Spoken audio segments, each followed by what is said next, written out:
Third episode തുടങ്ങുന്നത് എല്ലും ഹോപ്പറും കൂടി അപ്സൈഡ് ഡൗണിൻ്റെ വലിയ വാളിൽ ഒരു ഹോൾ ഉണ്ടാക്കാൻ ശ്രമിക്കുമ്പോഴാണ്. എന്നാൽ പെട്ടെന്ന് അവിടെ സോൾജേഴ്സ് എത്തുകയും ഒരുതരം ആൻറ്റിനെ ഉപയോഗിച്ച് എല്ലിന് ശക്തികൾ ഇല്ലാതാക്കുകയും ചെയ്തു. നിസ്സഹായയായ എൽ വേദനിക്കുമ്പോൾ ഹോപ്പർ ഷൂട്ട് ചെയ്ത് ആ ആൻറ്റിനെ നശിപ്പിക്കുന്നു.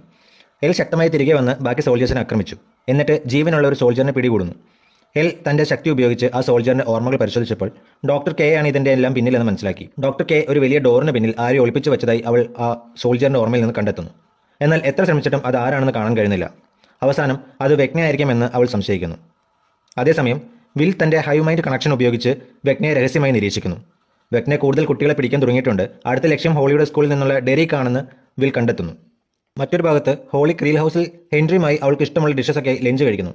എന്നിട്ട് എന്ത് സംഭവിച്ചാലും വീട് വിട്ട് പോകരുതെന്നും എസ്പെഷ്യലി ഫോറസ്റ്റിലേക്ക് പോകരുത്, അവിടെ മോൺസ്റ്റേഴ്സ് ഉണ്ടെന്ന് ഹെൻറി ഹോളിക്ക് മുന്നറിയിപ്പ് നൽകി അവിടെ നിന്ന് പോകുന്നു. എന്നാൽ കുറച്ച് കഴിഞ്ഞപ്പോൾ ഹോളിക്ക് ഒരു മാപ്പ് സഹിതം ഒരു ലെറ്റർ കിട്ടുന്നു. കാട്ടിൽ എച്ച് അടയാളപ്പെടുത്തിയ സ്ഥലത്ത് ഹെൻറിയെ കാണാനാണ് അതിൽ പറഞ്ഞിരുന്നത്. ആദ്യം അവളൊന്ന് ഭയപ്പെട്ടെങ്കിലും ഹോളി അങ്ങോട്ടേക്ക് പോകാൻ തന്നെ തീരുമാനിക്കുന്നു.